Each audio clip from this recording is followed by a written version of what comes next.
Good morning, नमस्ते। आज का जो वीडियो है, आज के वीडियो में हम लोग मुख्य रूप से टेम्परेचर के बारे में चर्चा करेंगे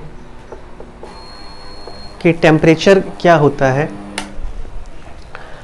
आम तौर पे देखा ये जाता है या आम लोगों के लिए हीट और टेम्परेचर, इनको लोग एक ही मानते हैं कि हीट जो है उसी को टेम्परेचर कहा जाता है। लेकिन हीट और टेम्परेचर में अंतर होता है। हिंदी में भी अंतर होता है, शब्दों में भी अंतर होता है और इसके मीनिंग में भी अंतर होता है। ऊष्मा जो है, ऊष्मा की अगर हम बात करें तो ऊष्मा मुख्य रूप से वस्तुओं में अणुओं की गति को बताता है, अणुओं की गति को दर्शाता है। और वहीं पे टेम्परेचर जो है ये वस्तु के गर्म एवं ठंडा होने का डिग्री में माप है। ऊष्मा में बेसिकली क्या होता है कि जो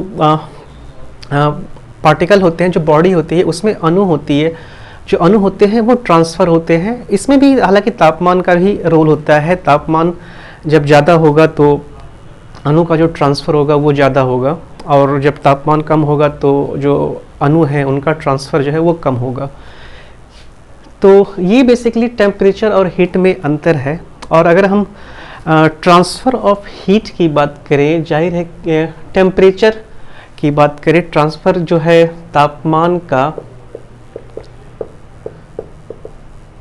स्थानांतरण की अगर हम बात करें कि तापमान का स्थानांतरण जो है ये, इसमें अणुओं का ही कहें कि जो ट्रांसफ़र है वो हाई टेम्परेचर से लो टेम्परेचर की ओर होता है।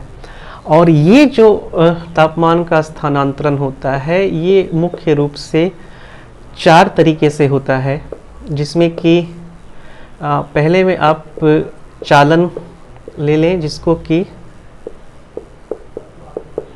कंडक्शन कहा जाता है। दूसरा जो है वो संवहन है जिसको कि कन्वेक्शन कहा जाता है। तीसरा है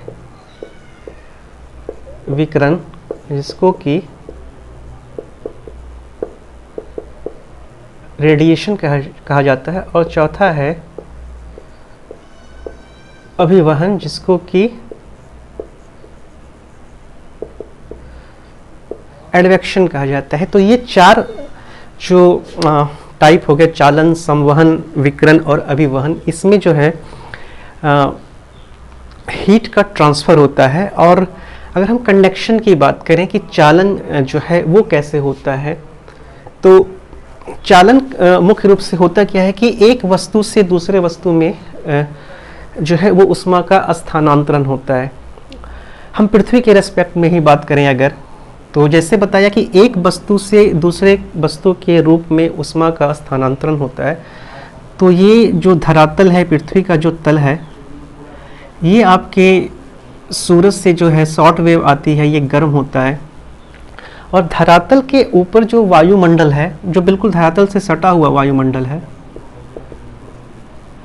यहाँ से पार्थिव विकिरण होता है तो वायुमंडल गर्म होता है। तो जैसे बताया, चालन एक वस्तु से दूसरे वस्तु में ऊष्मा का स्थानांतरण। तो पृथ्वी के धरातल से वायुमंडल का जो निचला छोर है, जो निचला भाग है, वो जो गर्म होता है वो चालन के द्वारा गर्म होता है, जिसको कि कंडक्शन कहते हैं। अब आते हैं हम संवहन में। तो संवहन में क्या होता है कि तरल और गैस में, संवहन की बात करें तो संवहन जो है तरल और गैस में ऊष्मा का स्थानांतरण भी एक ही वस्तु में होता है। जैसे अगर हम पृथ्वी के ही रेस्पेक्ट में लेते हैं तो इससे वायुमंडल है, वायुमंडल का जो निचला हिस्सा होता है वो चालन के द्वारा जहाँ गर्म होता है, वही वायुमंडल का ऊपरी हिस्सा जो है, वायुमंडल का ये भी हिस्सा जो वायुमंडल का है, ये ऊपरी हिस्सा जो है ये संवहन के द्वारा गर्म होता है।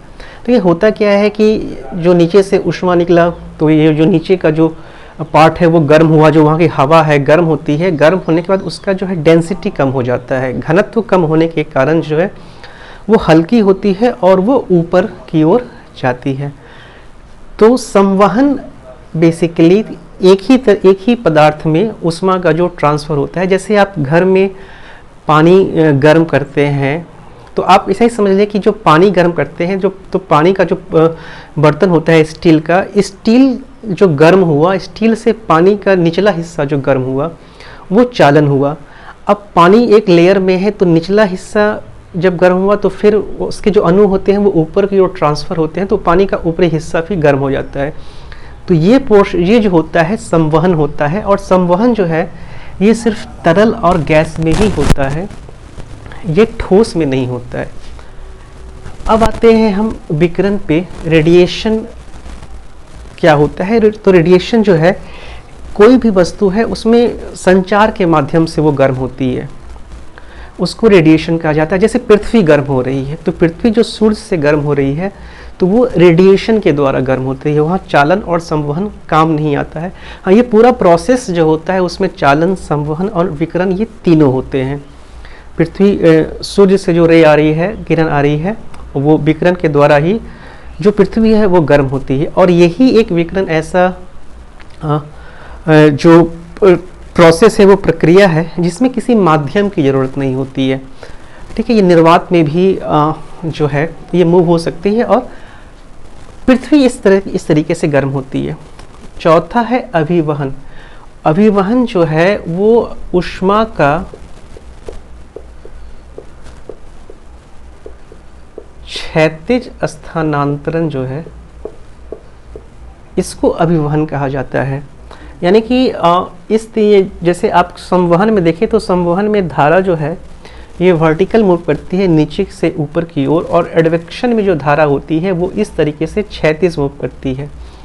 लूह जो पृथ्वी पे चलता है, जो भारत में आप बेसिकली भारत के क्षेत्रों में देखते हैं, लूह जो चलती है ये जो है बेसिकली एडवेक्शन का ही, अभिवहन का ही जो है ये प्रोसेस है, अभिवहन के द्वारा ही होता है। और अगर हम जो तापमान को नियंत्रित करने वाले कारक हैं उनकी बात करें, फैक्टर कंट्रोलिंग ऑफ टेम्परेचर की अगर हम बात करें, तापमान को नियंत्रित करने वाले कारक, तो इसका जो पहला कारक जो आ जाएगा तापमान को नियंत्रित करने वाले कारक में, भूमध्य रेखा से, तो तापमान को नियंत्रित करने वाले कारक जो है इसमें पहला है भूमध्य रेखा से दूरी। तो भूमध्य रेखा से आप जितना दूर जाते हैं, ऐसे मान लीजिए कि ये आपका पृथ्वी हो गया और ये आपका इक्वेटर हो गया और ये 23.5 डिग्री नॉर्थ है और ये 23.5 डिग्री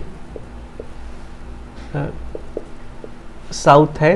तो भूमध्य रेखा से जितना दूर जाएंगे तापमान जो है उतना कम होता जाता है, क्योंकि भूमध्य रेखा से दूर जाने पे, ऐसे भूमध्य रेखा पे सूरज की किरण जो है लंबवत पड़ती है, और हालांकि सूरज की किरण जो है कर्क रेखा और मकर रेखा तक लंबवत पड़ती है समय के हिसाब से, लेकिन इसके बाद जो है सूर्य की जो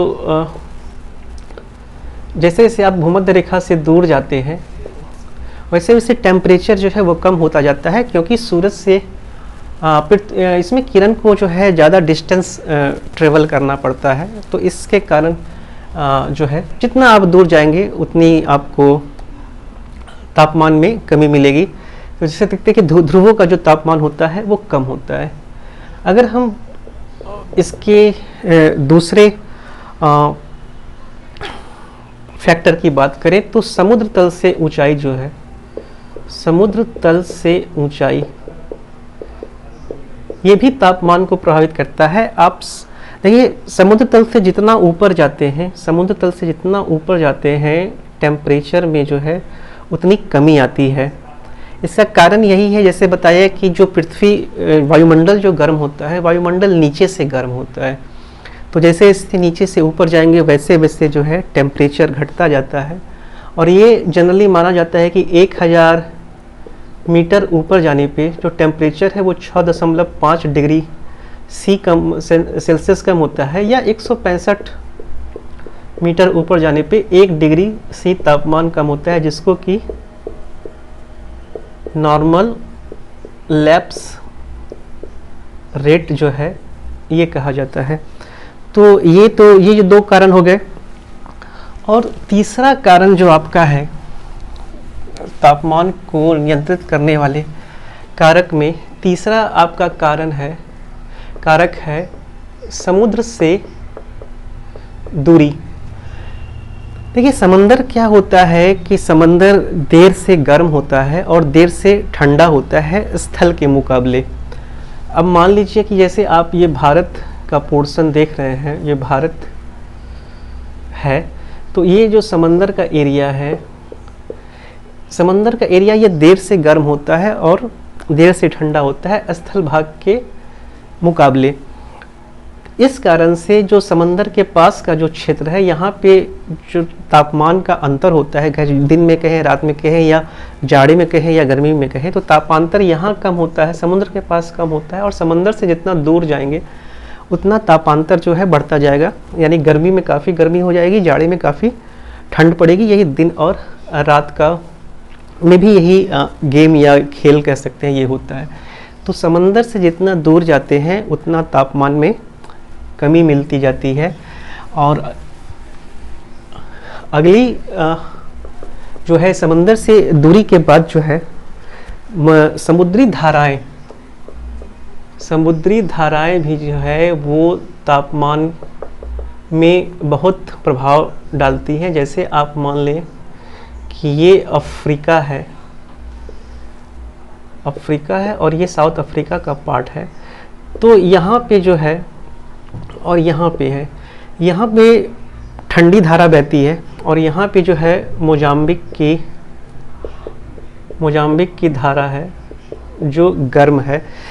तो साउथ अफ्रीका का पूर्वी हिस्सा जो है वो गर्म होता है और साउथ अफ्रीका का जो पश्चिमी तट है वो ठंडा होता है।